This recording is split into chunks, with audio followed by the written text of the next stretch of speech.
Okay, welcome to the last video of this session. And sorry, it's quite a bit of content, but I mean, we'll digest it in the in-person session and also the week before kind of fell through. So you had a more chill one, I guess, to make up for it. But again, I can only highlight how important I think this content is, and we try to do justice, but of course also it's a very short time frame to get all this information in there. And there's much more than we're covering here to get. We just try to like really teach you the most important gist. So just briefly revisit the most important Git commands just to teach you the terminology again and touch a bit on like the more like the kind of problems you might encounter, but again, we can sadly not get into more detail because it would take up too much time. So just in terms of using Git by yourself, the most important commands is first to initialize it. And of course, I always highlighted the actual Git command names here in green. So this is really if you want to use the command line. These are the kind of commands you need to run or the things you need to Google in terms of the terminology. So I really try to be consistent with that just to highlight it. But so first you need to initialize a repository before you can use Git in there. The command for that is git init. Then you need to add the files to the staging area.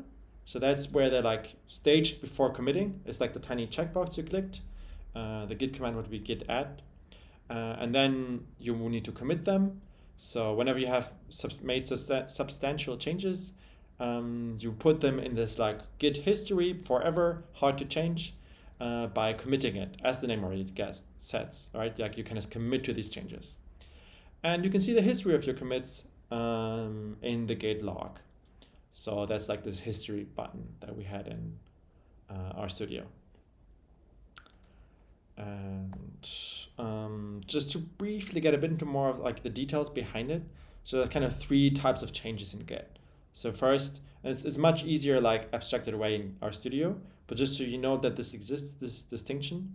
So you have these untracked changes here in the document. So that's just like what you write whenever you fit. Of course, it needs to be saved, else Git doesn't know about it. But once you have these like changes by themselves without doing anything with Git, they're untracked. Then you add them to the staging area with git add. So this is then it's now already in Git, but it's not yet committed for like eternity basically. And this is also how you, if you don't have these checkboxes, whenever you click a checkbox, it gets added to the staging area. So this is everything that should be committed in the next step.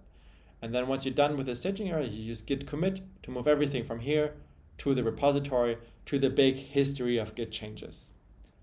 Then regarding collaboration with Git, so first, usually you want to clone a repository from a remote location that is online. Like I showed you, that's the easiest way. If you already have made some commits and you want to get your project up there later, it's a bit harder, but then you can just use git remote add and then the name. Usually you just use origin for the name and the URL. That's the SSH thing you get from GitHub that you just copy over.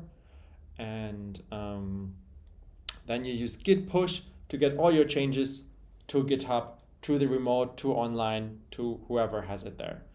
Oh no, sorry, I'm going too far. First, of course, you need to set up this weird link again. So you need to write git push, and then copy the command that it gives you with like this set upstream to create this link that this is exactly where you want to go with your changes. Sorry, maybe in class I can get into a bit more detail. Feel free to ask me.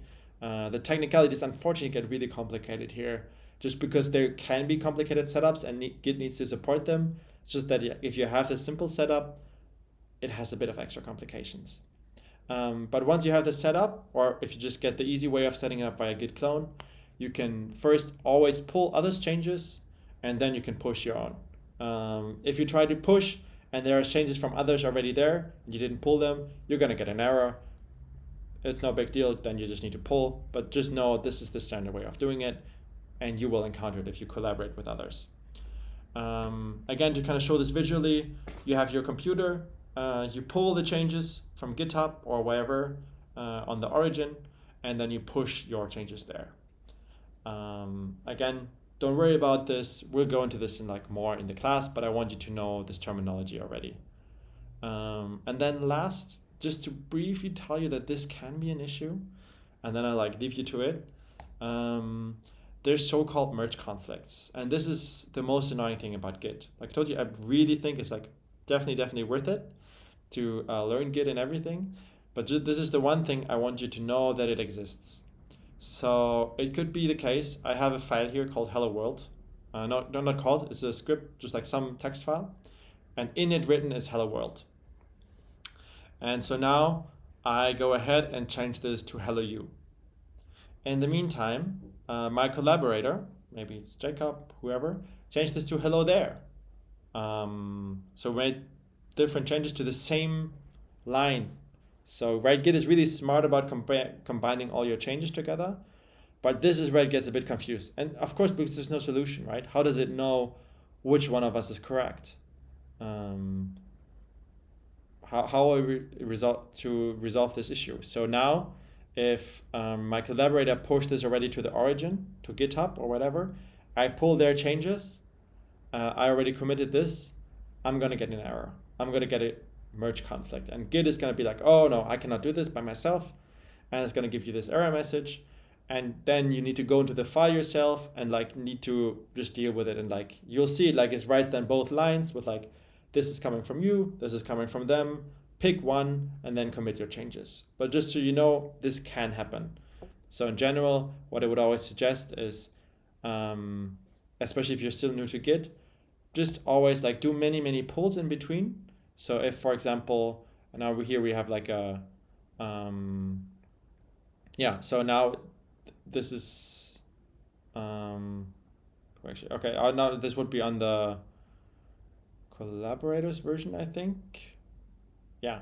So for example, if the collaborator, like if we have the hello you, and then we push over the changes or first pull them, like if they would just like pull them before, and they here on like the hello you already, then they can know, or really that we changed this, and if they still want to override it, they just override it and to be hello there. So if you already like get this change before making your own change, you don't get this merge conflict.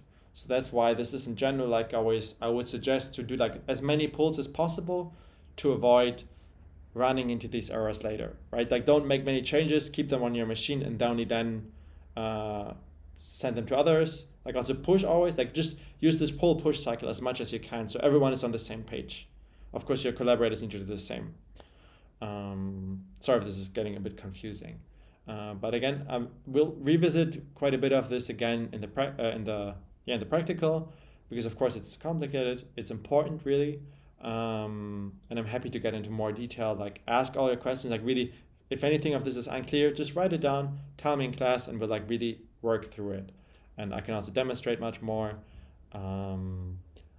but it's, I think, really helpful to know and also important, and this will also come up in one of the graded exercises, so it's also, of course, like also grade-wise worth learning about this. With this, here are the graphics, and I'm looking forward to see you in the next practical in person again. And I wish you lots of success until then. See you around. Bye bye.